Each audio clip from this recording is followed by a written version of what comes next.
Guys, I want to know, where are you watching from? If you're new here, make sure to subscribe and turn on notifications so you never miss a story. Thanks. Back in January 2022, I moved to a small town called Elmridge. I'd never lived in a place like that before. Quiet, out in the middle of nowhere, and honestly kind of strange. My name's Jason Miller. I was 28 at the time, and I'd just gotten out of a long relationship. Things in the city weren't going great, so when I got offered a new job 2 states away, I figured it was time for a change. I took it without thinking too much. I'd only visited Elmridge once for the interview. A week later, I was packing up my stuff and driving across state lines in an old pickup truck.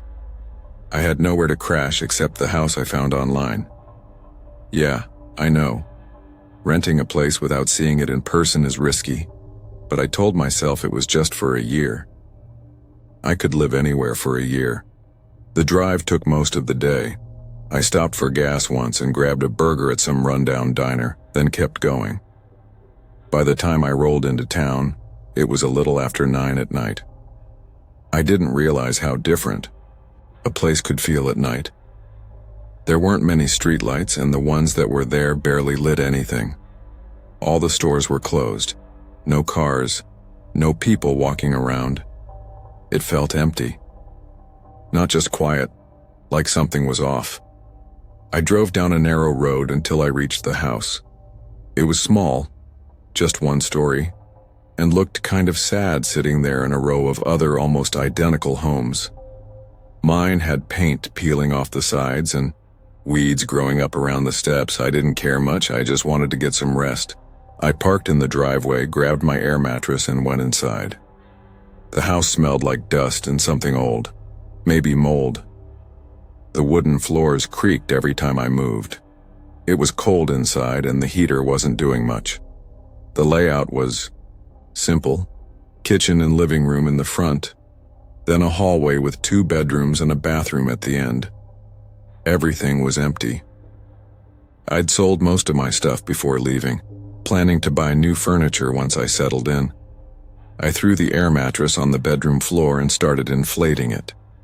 While it filled up, I just sat on the ground, tired and spaced out from the long trip.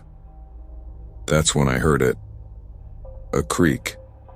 Just one. It came from the other side of the house. It wasn't loud, but it was sharp, like someone stepping on a loose floorboard. My ears perked up. I figured maybe a raccoon or a cat got in somehow. It's an old house after all. I got up and walked down the hall. I didn't bother turning on the lights, just used the faint glow from the moon outside. I looked around. Everything was the same. Nothing moved, no sign of any animals.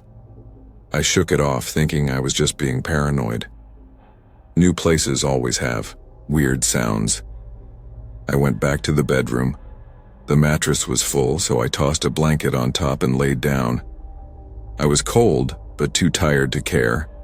I drifted off pretty fast. I don't know what time it was when I woke up, but it was still dark, really dark. Like, can't see your hand in front of your face kind of dark. At first, I thought I was dreaming. Then I heard it again, a creak. This time, it came from right in front of me, just a couple feet away. I sat up fast. My heart started pounding. I stared into the darkness, trying to see something, anything, but it was pitch black. Then I heard another creak, a little more to the left. My hands were shaking. My brain kept trying to come up with normal explanations. Maybe the house was just settling. Maybe I was still half asleep. Then came 4 more creaks, one after the other, like someone slowly walking across the room. I held my breath. That's when I saw something, just barely. A shape, a figure. Right before the bedroom door swung open. The hallway light from the moon lit him up for half a second. He was tall, maybe in his 40s, with messy hair and an old flannel jacket. His boots were muddy. His face was rough and pale. He didn't look surprised to see me. He didn't say a word. He just turned and ran out of the room. I heard his footsteps pounding down the hallway and then the front door slamming open. I jumped up, ran to the light switch and flipped it on. I ran into the living room. The front door was wide open, swinging in the cold wind. He was gone. I grabbed my phone and called the local police. My hands were still shaking when I gave them my address. An officer showed up about 15 minutes later. I told him everything. He looked around the place and said it was possible that someone had been living in the house while it was empty, maybe sneaking in through the basement or attic. But he also said there was no sign of forced entry, no broken windows, nothing missing. I didn't sleep at all that night. I just sat on the floor with the lights on, holding a baseball bat I found in the garage. The next morning, I called the landlord and told him everything. To my surprise, he didn't seem shocked. He didn't say much, just agreed to let me out of the lease early. I packed up my stuff and left that day, found a small apartment closer to town. It wasn't fancy, but at least I could sleep without jumping at every sound. Even now I think about that night all the time. What if I hadn't woken up? What if he hadn't left? There's no way to know what he wanted or how long he'd been there. Maybe he'd been watching me since I arrived. Maybe he was hiding in the house while I unpacked. That thought sticks with me more than anything. Some nights, when it's really quiet, I still hear those creaks in my head. And every time I wake up in the dark, I check the corners of the room just in case someone's standing there waiting.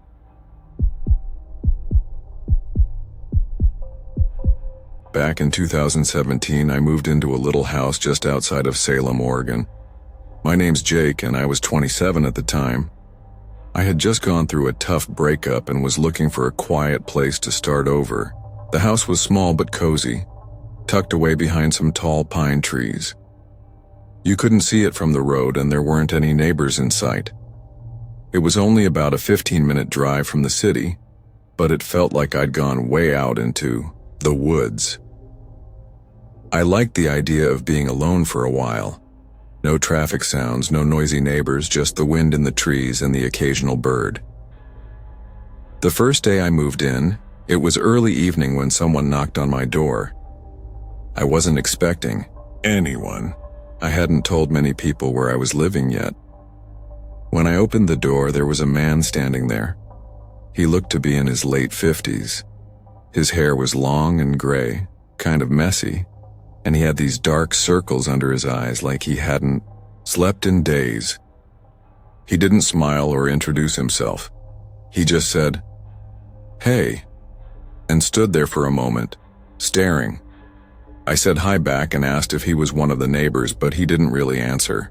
He mumbled something about the house being empty for a long time. Then he said it was good to see someone new, and walked off without another word. It was weird, but I figured maybe he was just shy or a little off. I didn't think too much of it. The next day, I was unpacking boxes in the living room when I heard another knock. I opened the door, and there he was again, same guy. What stood out right away was that he was wearing the exact same clothes as the day before, a dark green jacket, faded jeans, and muddy boots. And his face looked exactly the same. No emotion, no smile, just blank.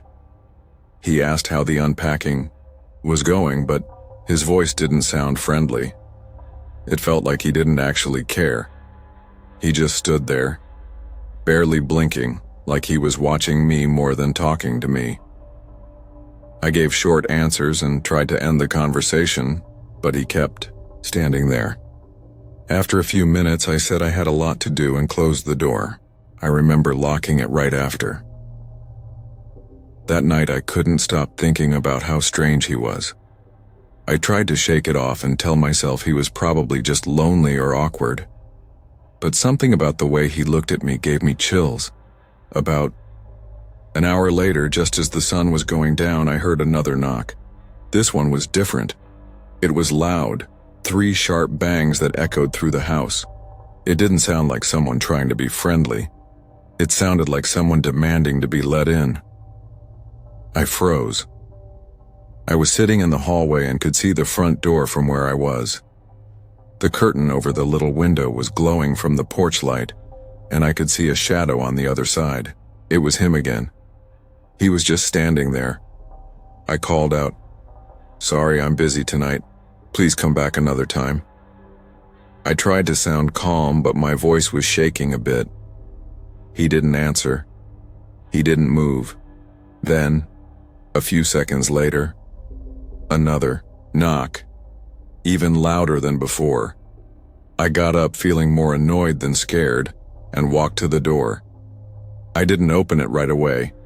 I said, "Seriously, man, I'm not in the mood right now." Still no response. I waited another few seconds, then opened the door, thinking maybe I'd just tell him to leave and get it over with. But this time he was standing much closer than before, like way too close. He was just a foot away from me. I could see every wrinkle in his face and those dark, tired eyes. And that's when I saw it. Something shiny poking out from under the sleeve of his jacket. It was the tip of a knife. He was hiding it, but not very well.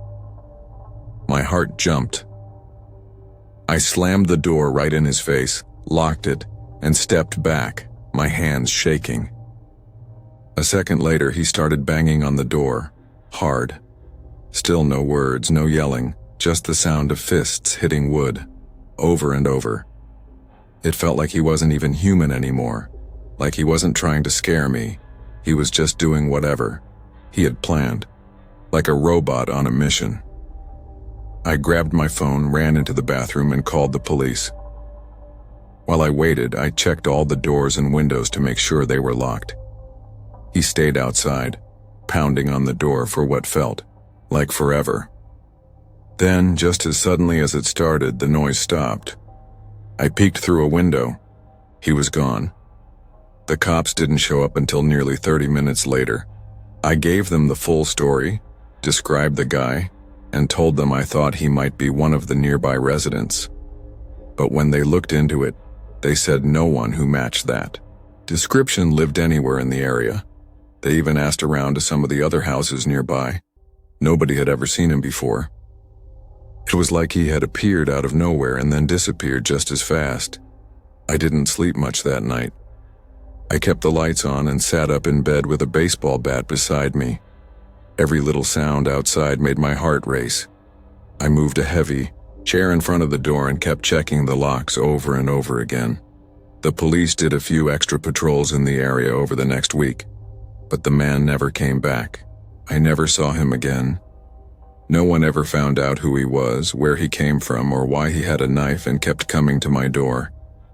Sometimes I wonder if he was watching the house before I even moved in. Maybe he had been staying in the woods nearby. Maybe he thought the house was still empty. Maybe he didn't like that I showed up. Whatever the reason, I still get a sick feeling in my stomach when I think about how close he was to getting inside. It's been years now, and I'm still in the same house. I've made it a lot more secure. Since then, extra locks, cameras, motion lights. But sometimes when it's really quiet at night and the wind blows just right, I think I hear a knock. And for a second I wonder if it's him, just standing there, waiting.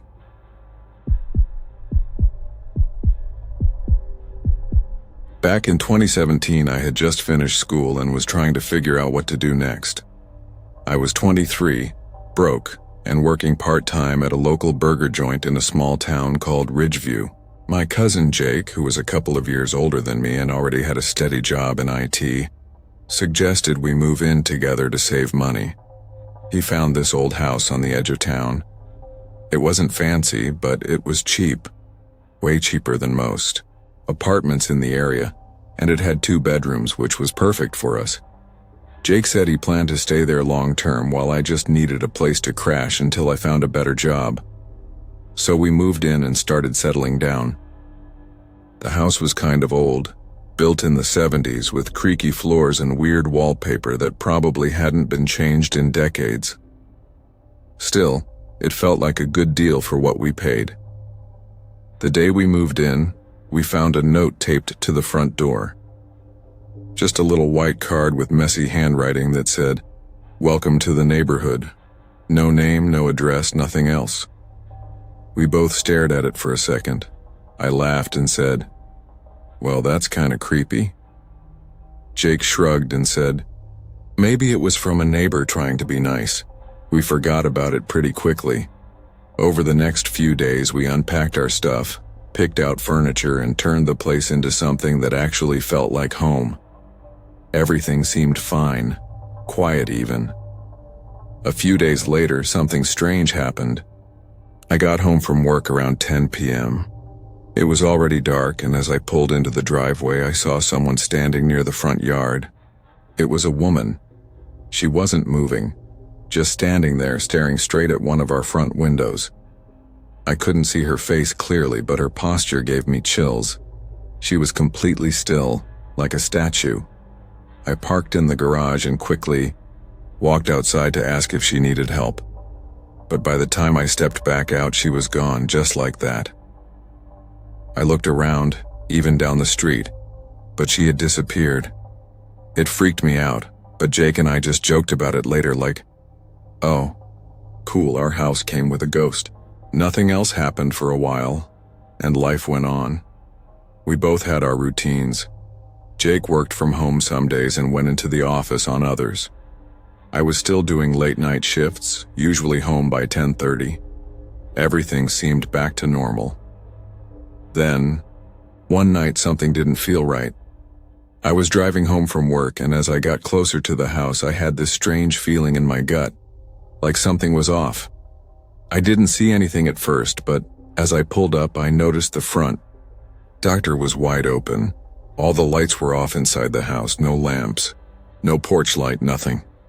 That door being open like that made my stomach drop. I parked, got out slowly, and walked up to the porch. "Jake?" I called out.